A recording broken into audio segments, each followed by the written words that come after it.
What is up, guys? Welcome to the Being Beautifully Honest podcast and channel. Thanks for being here, being subbed. If you're not, hit the button, and if you're listening on YouTube, hit the like. It's like walking in the room and hitting that light switch. Let's brighten up the place and get into this beautifully honest reaction. Now, listen,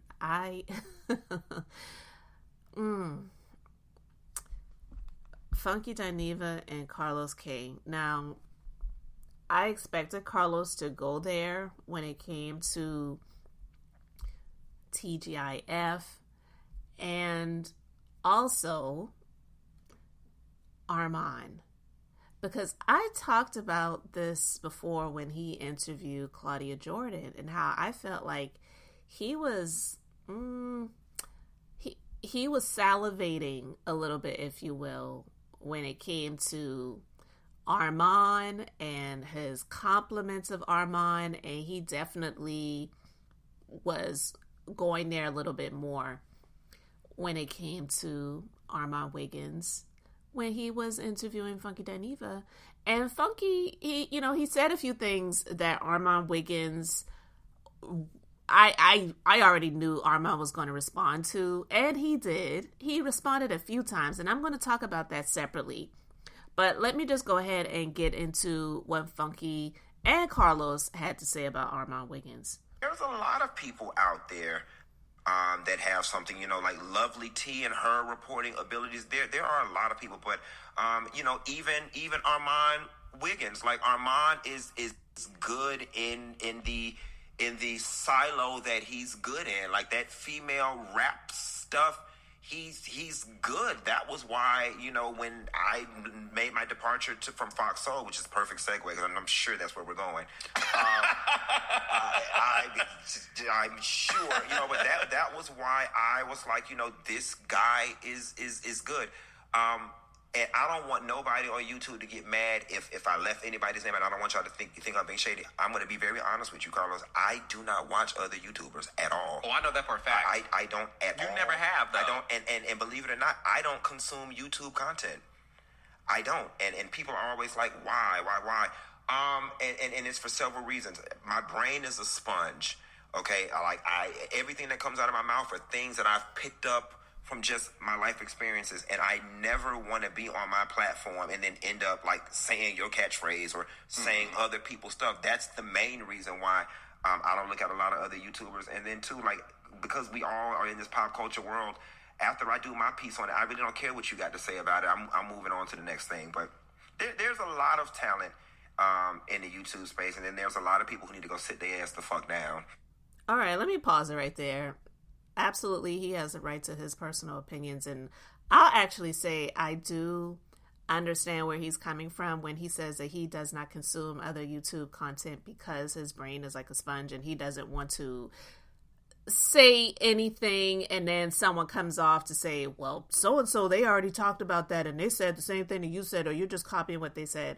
I actually kind of get where he's coming from with that. And while I don't consider myself a content creator, because like I said, this is something that I do when I have spare time to, which I actually really don't. So I'm usually multitasking when I do this, but I've just gotten to doing it a little bit more because it's just something that I enjoy. And I feel like in your life, you should be able to do things that you enjoy because life is short. So this is not my career. I actually am a business owner, and I've been for a whole lot of years, and I still am. But I digress.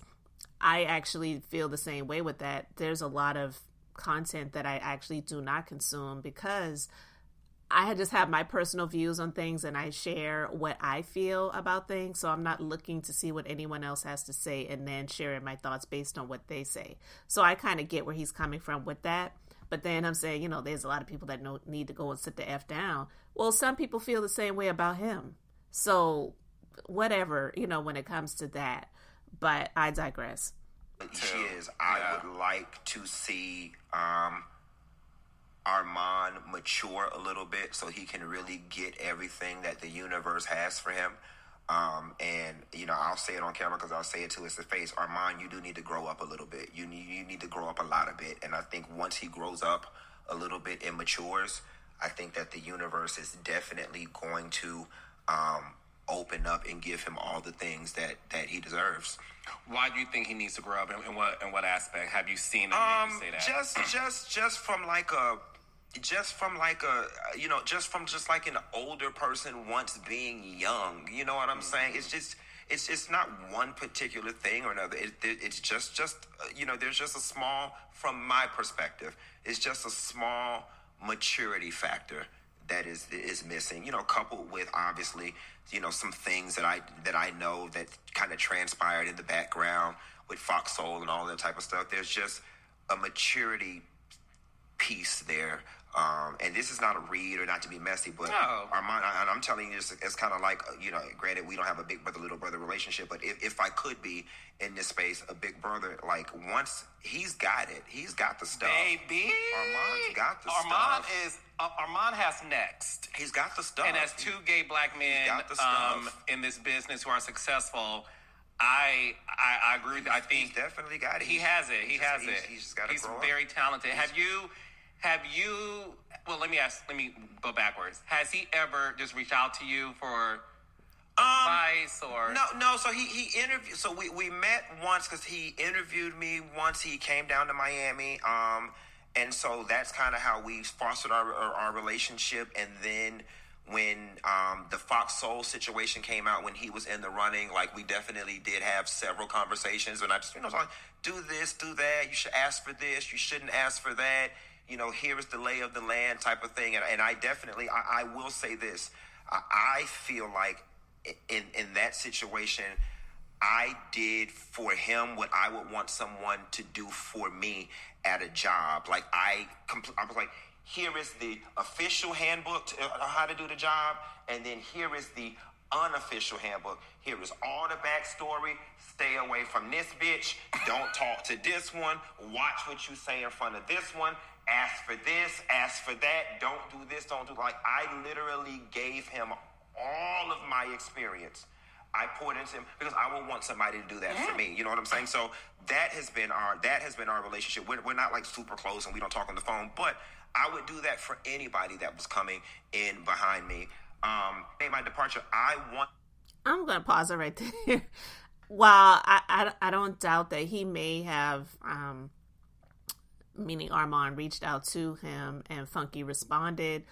My personal opinion, and it's just my personal opinion, I don't believe that he went into all of that depth and detail because initially when Armon was being considered, I guess Funky was kind of in a somewhat okay place with the situation, but when he first left, he was at first,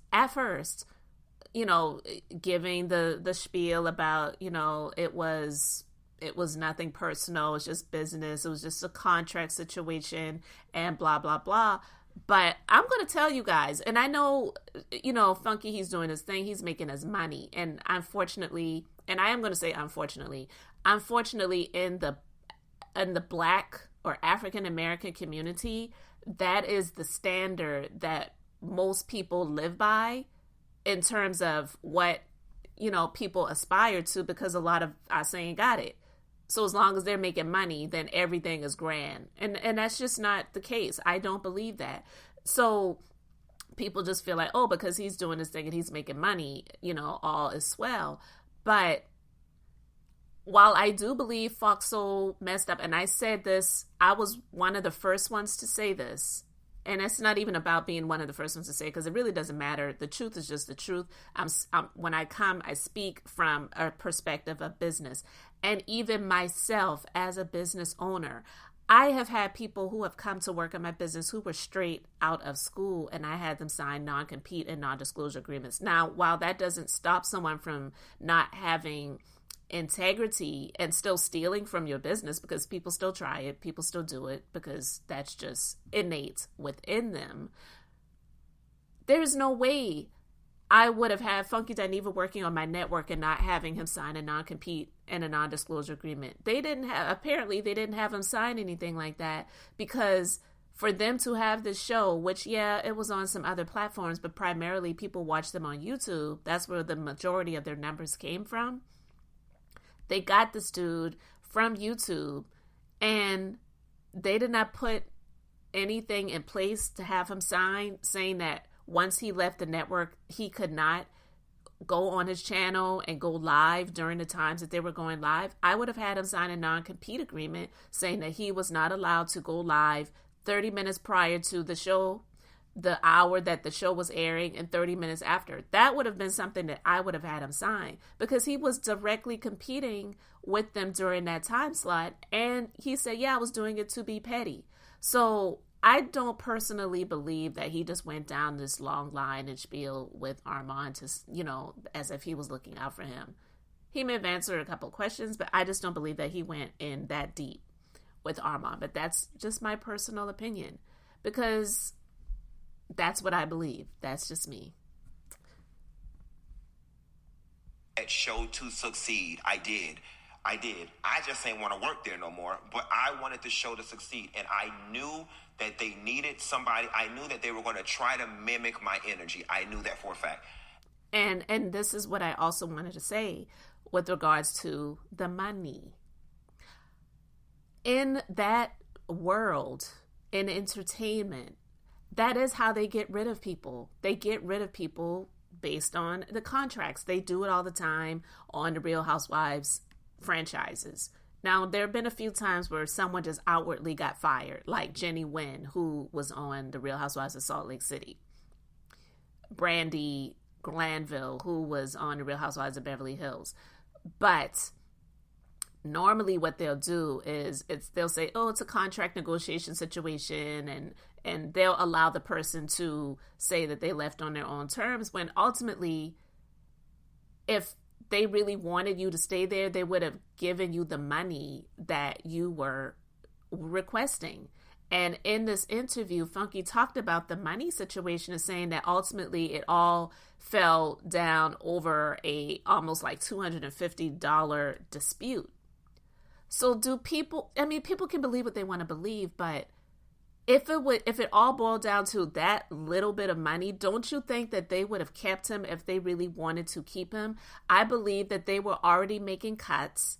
I also don't believe that, Armon got on there making the same amount of money that Funky Dineva was making, because that's usually what they will do when they bring on a replacement, and the replacement isn't someone of the, how shall we say, like the same caliber, if you will. But they know the person is wanting the opportunity. They'll bring them in for a lesser cost and possibly, let them know, like, depending on how things go, we can look at increasing your rate or your salary after this amount of time. So that's why I do believe that they let go of Funky, even though it was stupid for them to not have him sign a non-compete and non-disclosure agreement, because ultimately it has obliterated not just the show, but the network.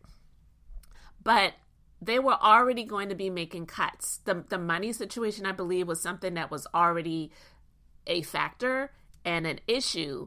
And it wasn't just about Funky Dineva and, what he wanted. It was also about what they were cutting back on.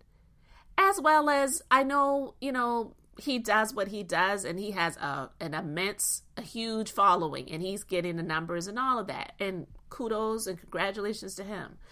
But for him to sit and talk about Armon and his maturity level, although I kind of understand where he's coming from, let's be clear. Funky Dineva, he was on that show talking about getting screwed in an alley by a dumpster, talking about his experiences with stuff like that I really didn't want to hear about. How mature is that? Like, let's be clear. I just really found that a little bit hypocritical. But I also feel that what he is saying at this moment in time is coming from his relationship with Al Reynolds, where we already know that Al and Armon did not click like that. So I do feel that some of what he's saying is coming from those conversations and that relationship that he has with Al. So yeah, I do feel that it is a little bit biased. But they couldn't. So don't even waste your time trying. But they needed somebody who was brazen, cavalier, not afraid to speak. And I felt like of all the people in the YouTube landscape, he or T.S. Madison were the best ones. Madison was unable to do it for whatever her reasons were. Was Madison asked first before Armon? Yes, from my understanding, yes. Not from my understanding, yes, she was. All right, so I'm actually going to stop it right there. And this is what I'm going to say about that. Again, I feel like he's coming from a little bit of a biased place with his relationship with Al Reynolds. Why was that even necessary to say? Now, although Carlos King, in his messy fashion, did ask him the question, his response could have been, you know what, I don't really have anything to do with that. We're talking about Armon right now. He was on the show. So actually, what he did right there was actually confirm what Tasha K said. Because when Tasha K was giving her commentary on the situation, which she had the right to do, I know some people felt like, well, why is she talking about it? Because she is a content creator and a vlogger, and this was a trending topic. And she did have some inside information, she said, so why not? Like, some people, seriously, when they said that, I felt like, come on, get real. But she actually did say that. She did say that T.S. Madison was offered the position first and she turned it down. So, Tasha K said that. So, Funky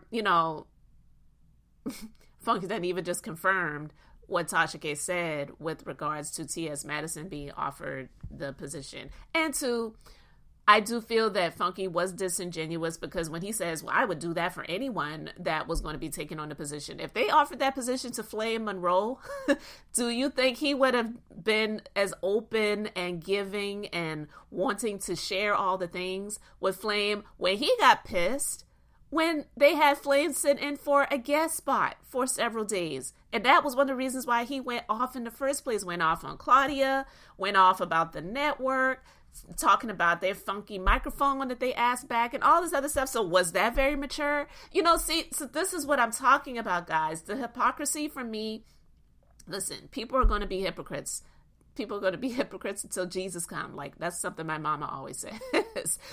People are going to be people till Jesus comes. So I'm not even sitting here and faulting him for the hypocrisy, but I'm just saying it exists. And so to sit here in the space of doing well at this point in time and then kind of knocking Armon a bit to say, well, he needs to mature a bit and this is that and that and this and blah, blah, blah. But it's like, okay, were you very mature when you went off on them when they had the right to do what they wanted to do? Because not even just because he wasn't there anymore, but he wasn't there anymore. And he got pissed that they offered the guest spot to Flame Monroe. And Claudia had even said that she wasn't in a position where she had the authority to hire or anyone or anything like that at that point in time. So maybe she could give suggestions and he got upset about that. But either way, he wasn't there anymore. So whether he got fired, he quit, or the proverbial, it was a contract situation, but everything is on good terms. We're just not working together anymore, which usually means they let you go. Because if you quit, then it wouldn't have even been like a conversation about the contract situation and ultimately over a $250 difference you left over that.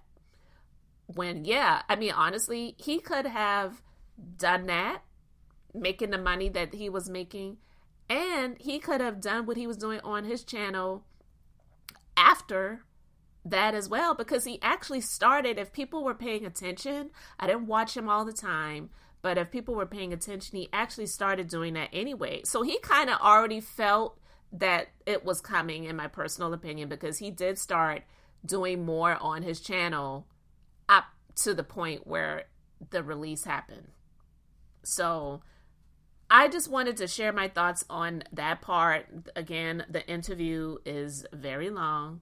I haven't finished it yet, but that's the part that I got up to. So I just wanted to share my thoughts on that, where, with what he had to say about Armon and Carlos salivating over Armon and said, baby, he has next. He has next what? Because it sounds like Carlos has Armon next up on his menu. But guys, you can let me know your thoughts in the comments. Thanks for being here, liking, and subscribing. I'm Beth, just being beautifully honest. So until next time, I wanted to keep it brief, beautiful, and now I'm going to say bye.